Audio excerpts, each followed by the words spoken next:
Forget taxes for redistribution. What to do about inequality by Randall Wray. America has discovered inequality, but as Jared Bernstein says, dealing with that will be expensive. He comes up with a nice wish list of policies to help the poor. What will work here is a large publicly funded infrastructure program to begin to repair our deteriorating public goods with the jobs targeted at the working poor. All of the above, the expanded earned income tax credit, universal preschool job creating infrastructure, will take more tax revenue, and much of that new revenue will need to come from those at the top of the wealth scale. He wags his finger at those who think there's some free lunch that would let us help the poor without soaking the rich. Nope, he claims. Uncle Sam needs those taxes. The rich will have to pay up.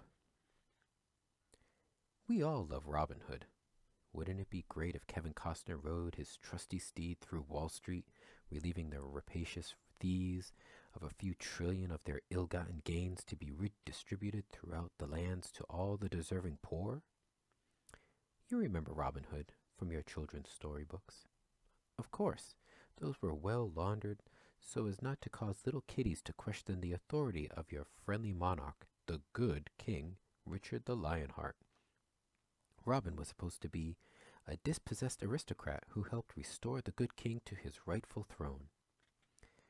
Actually, Robin was a yeoman living in feudal times, fighting the attempt by the lords to enclose the commons. He robbed the rich to give to the poor so that they could pay the rent-collecting sheriffs.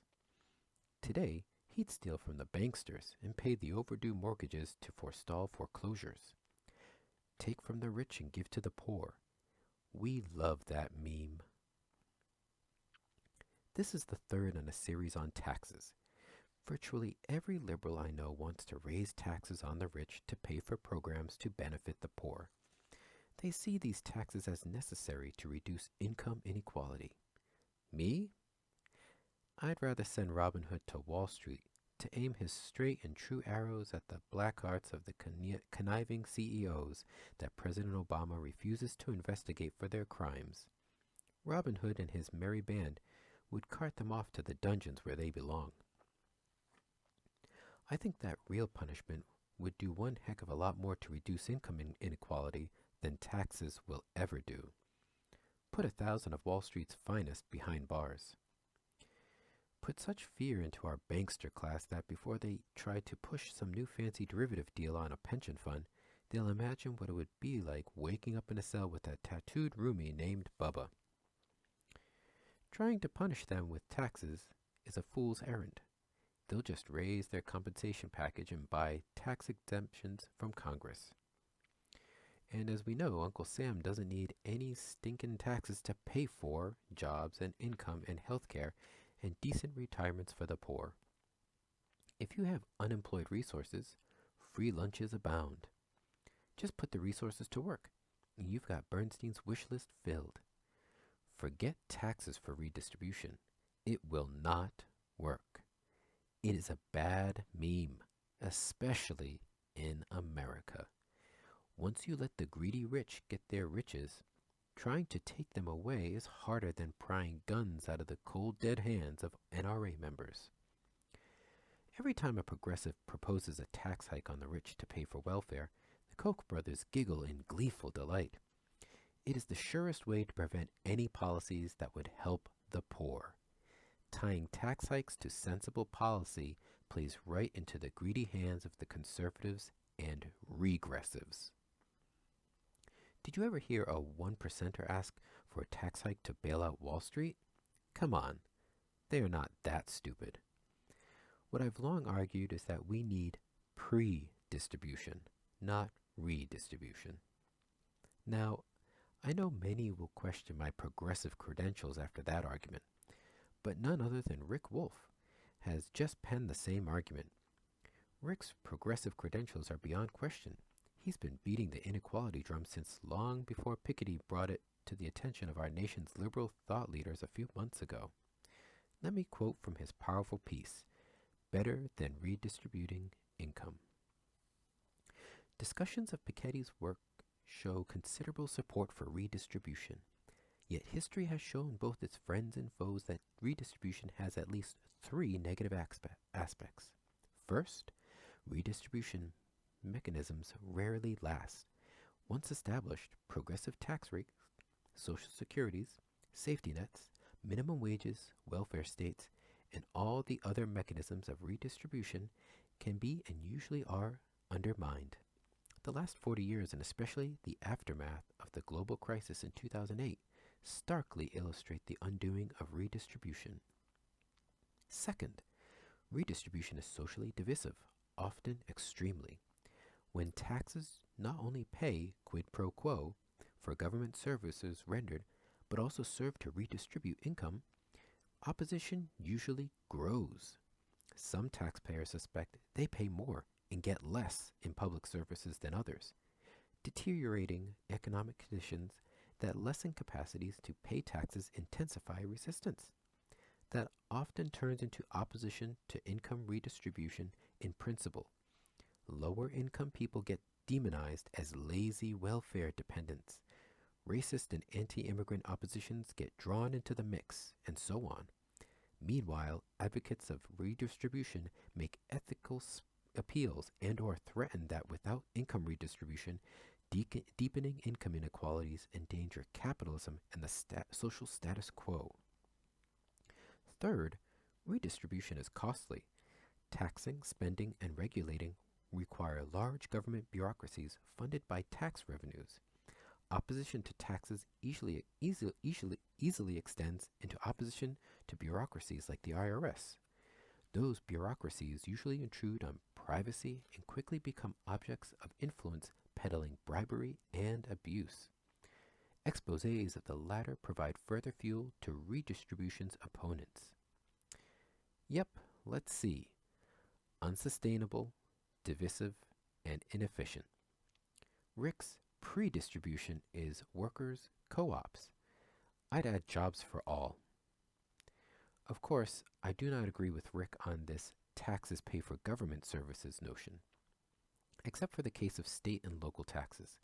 But Rick is absolutely correct that when the public begins to see taxes as a payment for services rendered, then they start trying to calculate whether their own payment is fair. This is a path to hell so far as government services are concerned. Since around 1970, that is exactly what has happened to state and local government taxes. In the economics literature, it is called devolution, moving provision of most government services to the state and local government level and forcing them to pay for it with taxes. It encouraged the donut holes that devastated cities as the more affluent whites ran off to the suburbs. With new infrastructure and higher income and wealth in the burbs, relatively low tax rates could provide good services. The cities that were left behind had to raise tax rates on an ever-shrinking tax base to try to provide even basic services. Witness Camden, New Jersey, which has essentially abandoned large swaths of its jurisdiction to escape from New York dystopia. This stakeholder taxes pay for the goodies I get view has already reduced much of America to third world living standards. No wonder that regressives pushed the devolution that wiped out cities. Now the progressives want to do the same at the federal level. The notion that you'll significantly reduce inequality through taxes on the rich is a pipe dream. How would taxes have to be on the top few tenths of a percent? 50%? 75%? Forget it. They'd still be filthy rich and you'd be poor by comparison. As I said in the first installment, we don't need taxes for revenue. We can justify taxes on the rich not for revenue purposes, but as sin taxes. Look at it this way. Let's raise sin taxes on the rich to reduce the sin of ill-gotten gains. How high? 100%? Nay, 1,000%. Take everything, all their income, all their wealth, the house, the car, the dog. Don't let crime pay. But you won't collect the tax anyway. As the great Philadelphia Inquirer reporters Donald Bartlett and James Steele, a UMKC alum, by the way, documented, rich folk don't pay taxes because they purchase tax exemptions from Congress. C. Bartlett, Donald L. Steele James B. A rich Texas widow could save $4 million. The Philadelphia Inquirer. Leona Hemsley was right. Taxes are for little people. Bill Clinton has a better idea. At a Pete Peterson fiscal summit, he argued, you can't do anything about the top 1% doing better unless you want to start jailing people.